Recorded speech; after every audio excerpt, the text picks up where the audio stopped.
ते मनोज चव्हाणांनी सांगितलं. अत्यंत लांछनास्पद वक्तव्य केले जात आहेत.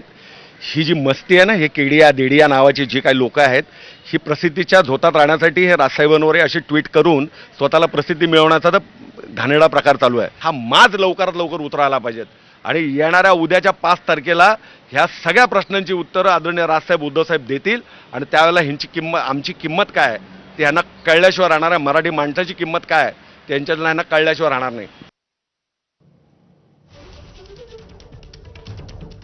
माझावरील मुलाखतीतून केडियाने काढलाय पळ आणि त्यानंतर आता संतप्त प्रतिक्रिया समोर येत आहेत. केडियाची अजूनही इच्छा पूर्ण झालेली नाही. केडिया अजूनही समाज माध्यमांवर गरळ ओकतायत.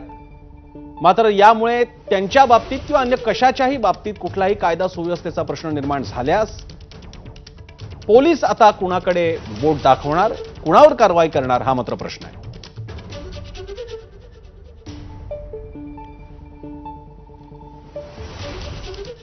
दरम्यान उपमुख्यमंत्री एकनाथ शिंदे यांनी आता नवा वाद ओढवून घेतलाय. पुण्यात एका कार्यक्रमात एकनाथ शिंदे यांनी आपलं भाषण संपवताना जय हिंद, जय महाराष्ट्र, जय गुजरात